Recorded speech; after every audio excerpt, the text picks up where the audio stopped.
Bonsoir à tous. Dans l'actualité de ce mardi, le baccalauréat général, c'est demain. Au total, un peu plus de 155 000 candidats vont passer les épreuves dans tout le Sénégal. Les assurances du directeur de l'office du bac Sosendiaï en début de journal. Dans l'enseignement supérieur, la réouverture des universités ce mardi ne fait pas l'unanimité. Les étudiants de l'UGB de Saint-Louis ont décrété 72 heures de journée sans ticket et le boycott des enseignements pédagogiques. Il y a également du mouvement dans le secteur de la santé. Andegesum sort de l'ombre et réclame une meilleure considération des agents de santé dans les collectivités territoriales. Un arrêt de travail sera observé demain. Les agents invités à se solidariser par le port de brassard rouge.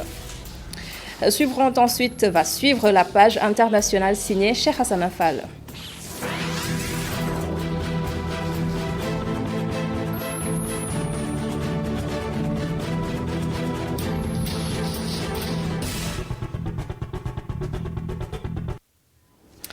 Bienvenue à tous. Déclaration de patrimoine du gouvernement. L'ultimatum est expiré hier. Sur les 35 ministres, un seul n'a pas déclaré ses biens devant l'OFNAC. Son identité n'est pas connue. Babacar Ndaoufei est avec moi sur ce plateau. Bonsoir Babacar. Bonsoir Adama. Alors c'était le 15 juin dernier lorsque Macky Sall avait donné instruction à tout son gouvernement d'aller faire une déclaration de patrimoine devant l'OFNAC. Aujourd'hui, un seul ministre ne l'a pas fait. Quel commentaire? Vous l'avez dit, c'était à la date du 15 juin dernier que le président de la République, lors du Conseil des ministres, avait rappelé à tous ses ministres cette exigence légale, parce qu'il faut le dire, c'est une exigence légale qui est dans la Constitution sénégalaise depuis 2001, et qu'il avait rappelé à ses ministres cette exigence en leur donnant un dernier délai, c'est-à-dire la fin du mois août. Ce délai est expiré hier et selon nos informations, donc il y a, comme vous l'avez dit, un seul des 35 ministres du gouvernement qui n'a pas encore procédé à l'acte de la déclaration de politique générale. Et qui n'est pas encore connu. Qui n'est pas encore connu à l'heure actuelle, mais certainement son nom ne va pas tarder à fuiter. Et au-delà des ministres, quelles sont les autres personnalités qui sont astreintes à l'obligation de déclaration de patrimoine? Si on s'en tient à ce que dit le texte, toutes les autorités publiques qui gèrent des budgets au moins égal à 1 milliard de francs CFA sont astreintes à cette obligation légale. Donc tous les responsables des directions d'agence, les directeurs d'agence, les directeurs de sociétés publiques qui gèrent des budgets de 1 milliard ou plus sont astreints à cette obligation de déclaration de patrimoine. Donc au-delà des ministres, on s'attend certainement après cet épisode sur les membres du gouvernement à ce que ceux qui gèrent ces portefeuilles de plus d'1 milliard passent également à l'OFNAC. Pour certains, c'était déjà fait bien avant cette injonction du président de la République. Même pour les membres du gouvernement, certains avaient déjà procédé à l'acte bien avant ce rappel. Comme Macky Sall d'ailleurs en 2012. Comme Macky Sall en 2012, mais après tous les membres du gouvernement, de ce nouveau gouvernement qui a été nommé juste après la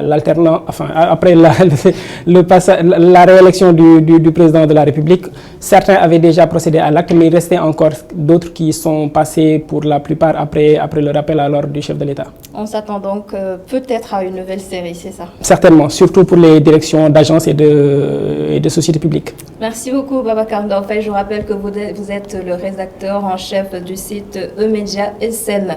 L'actualité, c'est aussi le baccalauréat général qui démarre demain mercredi. Quelques 150 109 candidats se sont inscrits pour le bac 2020. Le directeur de l'office du bac assure que toutes les dispositions ont été prises pour un bon déroulement des épreuves. Pour ce qui est des inondations, Sosendiaï déclare que des centres d'examen ont même été délocalisés. Migui Maram Ndiaye l'a joint pour nous. Bon, les préparatifs, on est prêt parce que pour nous, le bac a démarré. On a démarré depuis hier avec le bac technique et toutes les opérations qui ont été faites pour le bac technique l'ont été également pour le bac général. Donc, ça veut dire que sur le plan de l'organisation, nous sommes prêts. Donc, les écoles ont été dotées de matériel pour le respect du protocole sanitaire et ce matériel-là est toujours sur place. Bon, maintenant, nous avons juste fait un apport supplémentaire pour renforcer. Alors, on a 155 109 candidats au total. Et c'est les 3462 qui ont démarré hier avec le bac technique. Lorsqu'un candidat est indisponible pour faire l'examen, s'il justifie de cette indisponibilité alors qu'il est déjà inscrit, il a la possibilité de faire la session de remplacement qui est prévue à cet effet. Maintenant, est-ce que c'est de la Covid ou d'autres choses? C'est pas important. L'important, c'est qu'il puisse justifier du fait qu'il est indisponible du fait de maladie. Autre contexte particulier, c'est la saison des pluies. Nous avons fait le constat avec le CFE. Est-ce que également des mesures sont prises concernant les écoles qui risquent d'être envahies par les eaux s'il y a pluie, bien sûr? Voilà, ce que nous avons fait, c'est donc d'essayer d'éviter ces écoles-là, justement. Donc, en général, les centres ont été choisis pour ne pas être abrités dans ces écoles. Maintenant, on n'est jamais à l'abri de manière absolue. C'est-à-dire que même des endroits qui d'habitude n'étaient pas inondés peuvent l'être du fait d'une pluie exceptionnelle. Mais dans tous les cas, nous pensons que nous sommes suffisamment préparés pour faire face. En tout cas, plusieurs scénarios sont envisagés en cas d'inondation d'un centre. Les universités publiques du Sénégal ont rouvert leurs portes ce mardi 1er septembre, mais il s'agit d'une reprise controversée. Les étudiants de l'université Gaston Berger de Saint-Louis ont décrété 72 heures de journée sans ticket et la cessation des activités pédagogiques. Ils ne veulent pas d'une reprise graduelle des apprentissages, mais plutôt globale. Dans quelques instants, le reportage de notre correspondant dans le nord du Sénégal, Momar Alicignan. Et à Dakar, seuls 2 restaurants universitaires ont ouvert aujourd'hui, celui de la FASTEF de l'école normale supérieure et celui de l'université Amadou Mahtar Mbow. Les campus sociaux restent encore vides et les codifications vont démarrer lundi prochain. Les précisions de la responsable de la cellule de communication du COUD de Néné Jupiter Ndiaye également dans quelques instants. Le petit commerce reprend timidement aux alentours de l'UCAD. Les vendeurs de vêtements et d'accessoires de téléphone se réjouissent de la reprise des cours. Voici le reportage de Oumou Kalsoumba. L'avenue Charanta Diop de Dakar renoue avec son ambiance d'antan. Le temple du savoir rouvre ses portes après 5 mois de fermeture. Les étudiants reprennent le chemin des amphithéâtres, les commerçants installés dans les parages. Tout contents, les étudiants, leurs principaux clients. Je suis très content de la réouverture de l'université Charanta Diop de Dakar. Nous sommes restés 5 mois sans activité. Avec la reprise des cours, cela va avoir un impact positif, car ils sont nos principaux clients. Il est vrai que j'ai des fidèles clients, mais nous avions senti la fermeture de l'UCAD. Aujourd'hui, nous sommes très contents de la reprise des cours. Son collègue Moustapha Ndaw en phase avec lui. Son activité était au ralenti durant les 5 mois de fermeture de l'UCAD. Nous sommes des pères de famille et nous avons bien senti l'effet de la fermeture de l'UCAD. Depuis 5 mois, c'était très compliqué. Les étudiants sont nos principaux clients. Des vendeurs de sacs, de fournitures scolaires ou encore de téléphones portables longent le long de l'avenue Charanta Diop de Dakar. Il y avait une certaine morosité durant le confinement. La fermeture de l'université Charanta Diop de Dakar avait aggravé la situation. Aujourd'hui, la vie économique de ce boulevard reprend de plus belle. Et je disais tout à l'heure, la reprise des cours dans les universités publiques du Sénégal ne fait pas l'unanimité. À l'université Gaston Berger de Saint-Louis, les étudiants ont décidé de décréter 72 heures de journée sans ticket et la cessation des activités pédagogiques. Ils ne veulent pas d'une reprise graduelle des cours, mais d'une reprise globale. Momar Alicignan, Mokhtar Thiam, depuis le nord du Sénégal. À l'université Gaston Berger de Saint-Louis, les étudiants ont boycotté les amphithéâtres et les salles de classe. Ils continuent d'exiger une reprise non pas graduelle, mais globale des enseignements-apprentissages. C'est nous qui avions exigé les enseignements, nous avons demandé les enseignements, mais que nous n'allions pas non plus accepter ne serait-ce qu'une heure de ce plan de reprise graduelle, en tout cas irréaliste et irréalisable là, qui a été proposé par l'administration. L'administration s'est entêtée et a maintenu son mot d'ordre de forcing. Et voilà, naturellement, aujourd'hui, on a demandé en tout cas à tous les camarades de vaquer à d'autres occupations et de ne pas regagner les UFR. Du côté des enseignants, le syndicat autonome des enseignants du supérieur, le SAES, dit constater la situation et va se prononcer dans les prochains jours. Pour le moment, nous allons constater. Aujourd'hui, il n'y a pas de cours. Nous allons aussi voir comment les choses vont se dérouler cette semaine, mais le SAES n'est pas inactif. Nous sommes quand même en contact avec les autorités pour quand même appeler les gens à la responsabilité. Quand je dis appeler à la responsabilité, c'est les autorités et aussi les étudiants, pour que vraiment que l'année qui est déjà fortement perturbée ne le soit plus. On a essayé d'entrer en contact avec les autorités universitaires, notamment le recteur, mais depuis ce matin, ils étaient en réunion de coordination. Certainement dans les prochaines heures, nous l'interpellerons sur cette situation qui prévaut à l'université Gaston Berger de Saint-Louis. Merci Momar Alessignon. Notez que les campus sociaux sont encore vides et les codifications vont démarrer à partir de lundi prochain. Et à Dakar, seuls 2 restaurants universitaires ont ouvert aujourd'hui, celui de la FASTEF de l'École normale supérieure et celui de l'université Amadou Mahtar Mbow. Les précisions de la responsable de la cellule de communication du COUD de Néné Jupiter Ndiaye qui répond à Mamadou Gekassé. Vous savez que depuis le mois de mars, nous sommes en plein travaux. Nous avons eu à faire la réfection de l'ensemble des pavillons. Nous avons eu à refaire les travaux qu'il y avait au niveau des chambres, des toilettes. Et nous avons éventuellement eu à faire un réaménagement par rapport au cadre de vie. Et tout ceci pour préparer le retour des étudiants. Et par rapport même à ce retour, nous avons eu à confectionner un document que nous avons appelé le protocole de fonctionnement. Document qui a pris en compte l'ensemble des préoccupations des étudiants, que le COUD a mis en place un dispositif avec les robinets à pédales et un dispositif au niveau des différentes entrées pour permettre quand même aux étudiants, à leur retour, de pouvoir respecter les gestes barrières et ce qu'on pourrait appeler la distanciation physique. Il y a 2 restaurants qui sont ouverts à ce jour. Nous avons le restaurant de la FASTEF, l'école normale, qui est ouvert ce jour et qui sera disponible et qui commencera à servir le déjeuner. Nous avons aussi le restaurant de l'université Amadou Mahtar Mbow qui est ouvert et qui aussi va commencer à servir au déjeuner à ce jour. Mais pour les autres restaurants, nous restons à l'écoute des calendriers que le campus pédagogique va nous donner. Et les hostilités semblent avoir repris dans le secteur de la santé. Après une longue trêve, l'Alliance Andegesem renoue avec les revendications. Ses membres vont observer dès demain un arrêt de travail de 10h à 15h, une manière de réclamer des arriérés de primes et une meilleure considération des agents de santé dans les collectivités territoriales. Ces agents sont justement invités à porter des brassards rouges. Les explications de Sidi Ndiaye, vice-président de l'Alliance Andegesem, au micro de Aïssatou Diak et Seydina Mbaye. Mais vous le savez, lorsque ces primes que moi-même j'avais évoquées avec le président de la République, lors de l'audience avec les centrales syndicales, le président a dit il n'y a pas de souci, nous allons donner une prime exceptionnelle à tous les agents de santé. Donc nous avons contribué à ce que cette prime soit attribuée. Malheureusement, lorsqu'on a octroyé près d'une 60aine de milliards au ministère de la Santé, nous avons constaté qu'on ne nous avait pas prévu. Il a fallu que je rue dans les brancards pour qu'on prenne en compte, on nous demande d'amener une liste des agents.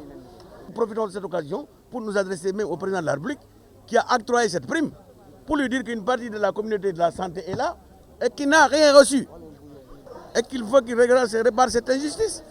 Mais nous déroulons un plan d'action à partir de demain.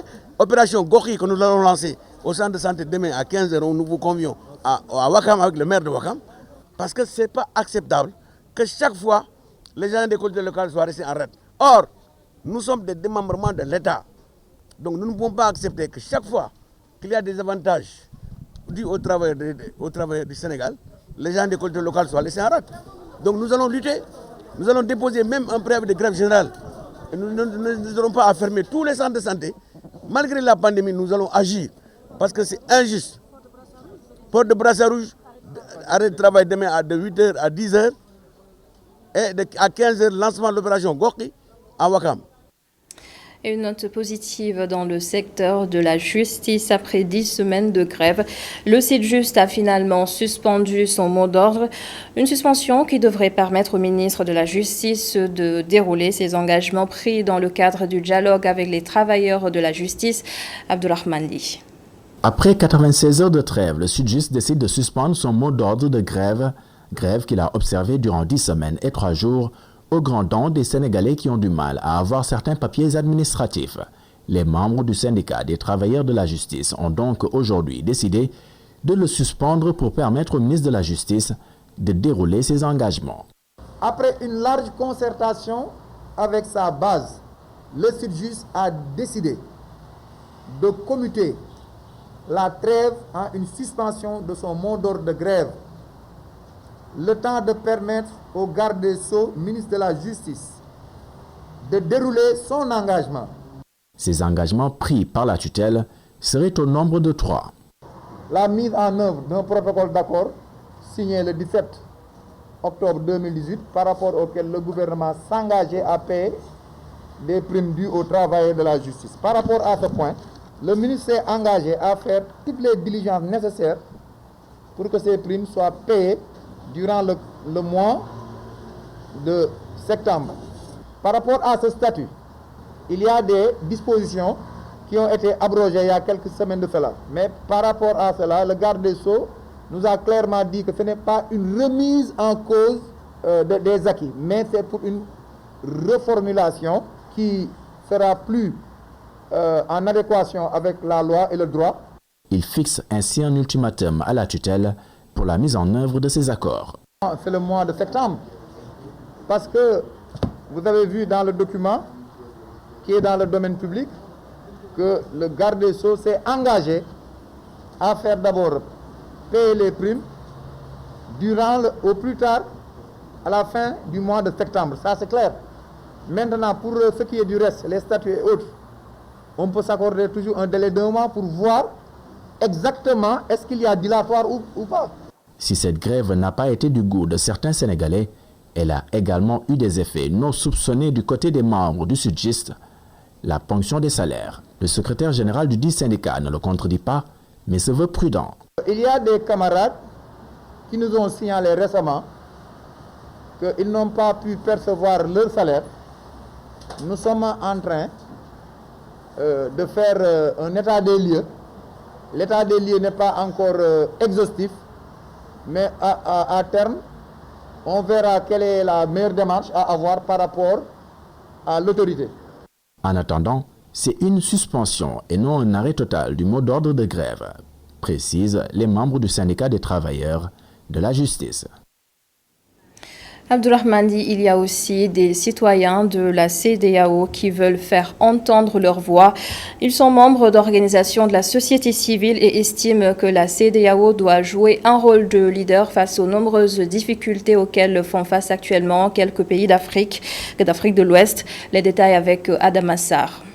La société civile ouest-africaine regrette la non-réalisation de la vision 2020.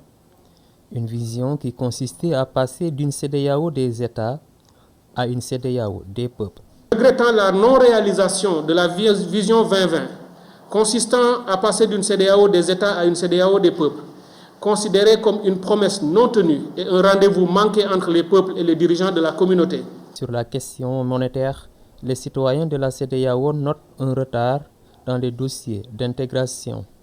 La question de la monnaie commune ECO en serait la parfaite illustration. Notamment la monnaie commune ECO, symbole de la souveraineté monétaire régionale, qui a été détournée de sa vocation initiale et plombée par l'impréparation technique et le manque de volonté politique.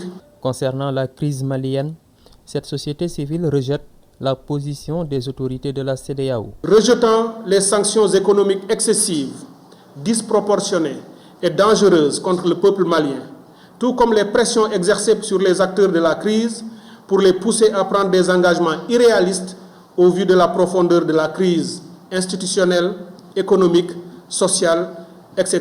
qui frappe ce pays. À noter que cette déclaration des citoyens de la CEDEAO pour la CEDEAO des peuples est initiée par une quarantaine de personnalités dites influentes en Afrique de l'Ouest. Autre chose dans l'actualité de ce mardi, le ministre de l'Environnement a visité la pépinière privée de Keumadaro dans la commune de Notto-Diobass. 150 espèces différentes sont plantées dans ce périmètre. Abdou Karim Sall estime que de telles initiatives contribuent à résorber le gap de plantes dans nos forêts. Des propos recueillis par Isidore Alexandre Sen. Son Excellence le Président de la République a lancé dans le cadre de la journée de l'arbre, la campagne nationale de reboisement. C'est l'une des raisons qui nous ont poussé à venir visiter aujourd'hui cette pépinière qu'il faut présenter en exemple au Sénégal. C'est une initiative privée. Cette pépinière existe depuis 1981.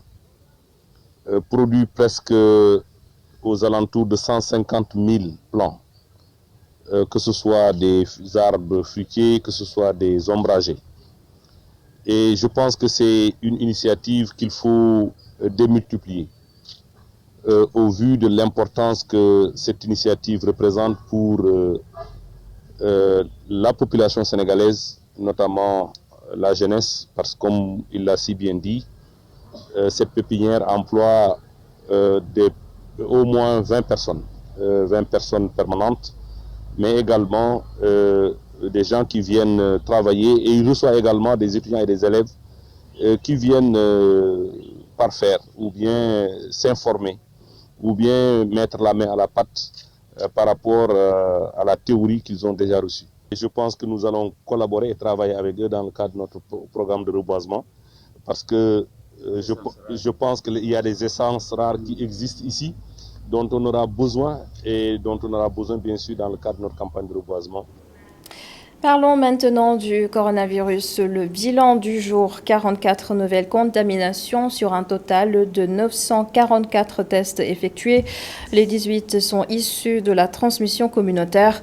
45 patients ont été déclarés guéris. 31 encore dans un état grave et donc sous traitement. Et aucun décès n'a été signalé ce jour.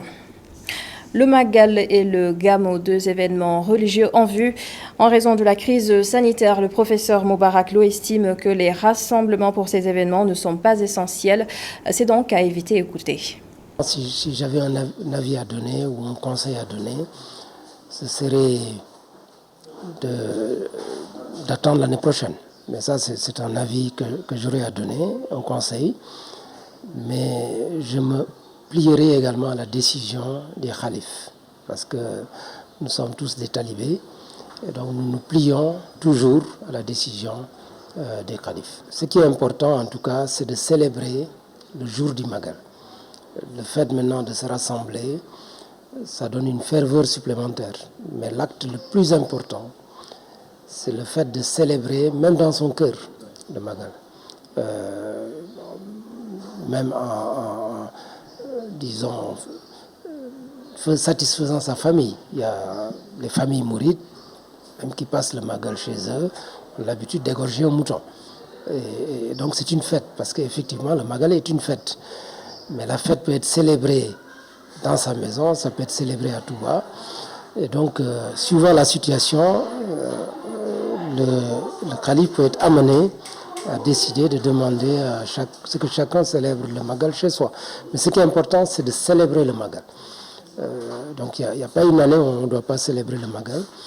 Maintenant, le lieu de célébration peut être apprécié suivant la situation du moment. Il peut y avoir des situations qui peuvent faire que de manière conjoncturelle, on ne puisse pas le faire. Et le sociologue Alassane Diop invite les Sénégalais au sens de la responsabilité et de l'organisation pour mieux célébrer ces événements. Le voici. Bien qu'on ait la possibilité de prendre des mesures, on ne parviendra pas à assurer convenablement les conditions de sécurité.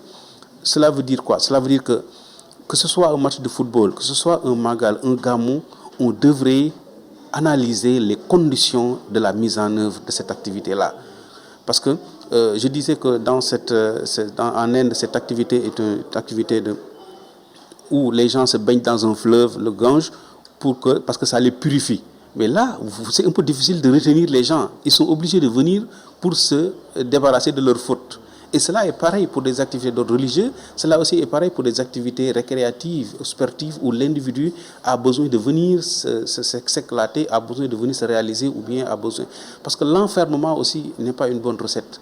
C'est la raison pour laquelle, quand on a indiqué la recommandation qui consistait à vivre avec le virus, c'est déjà quelque chose, un pas. Parce que la maladie, comme les autres maladies, nécessite un certain comportement nouveau par rapport à des conditions de sécurité et d'hygiène qu'il faut respecter du point de vue individuel, mais aussi du point de vue collectif.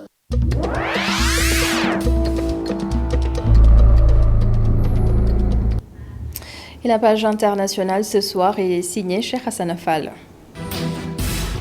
Au Mali, la junte militaire au pouvoir depuis 2 semaines a annoncé ce mardi avoir réussi à réunir les partis politiques, la société civile, le M5 et les groupes armés pour des consultations sur la transition censée ramener les civils à la tête du pays.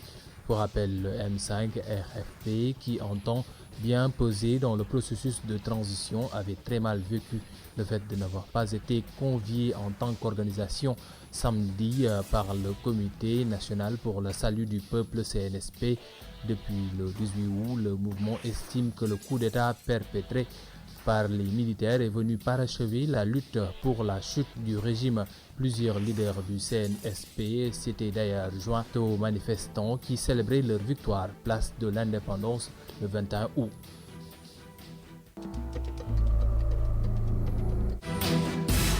En Algérie, depuis maintenant 2 semaines, des manifestants réclament la libération du journaliste Khaled Drareni, condamné à 3 ans de prison. Plus de 200 personnes étaient dans les rues d'Alger pour soutenir symboliquement le journaliste accusé d'incitation à attroupement non armé et atteinte à l'unité nationale.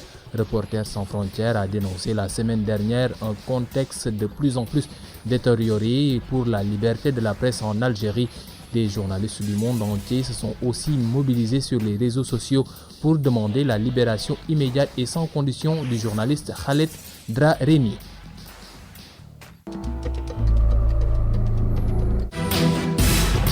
Huit candidats sont en lice pour reprendre la tête de l'Organisation mondiale du commerce après le départ du directeur général Roberto Azevedo.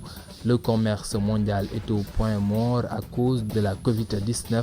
La perspective est de plus en plus probable d'assister à un no-deal et à une guerre commerciale entre les Chinois et les États-Unis. Le moment est du coup mal choisi pour voir l'Organisation mondiale du commerce privée de chef de file, mais le départ prématuré du directeur général Roberto Azevedo signifie que l'OMC n'a plus personne à la barre.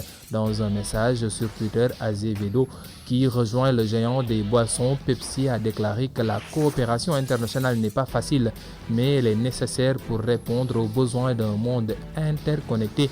Sans coopération, tous les pays seront encore en plus mauvaise posture. L'OMC doit à la fois gérer la négociation des accords commerciaux entre ses 164 membres et aussi jouer un rôle de médiateur dans les litiges entre les pays. Cela n'a pas vraiment été possible depuis décembre dernier. Les États-Unis, qui accusent l'organisme international de surenchère, ont bloqué la nomination de nouveaux juges.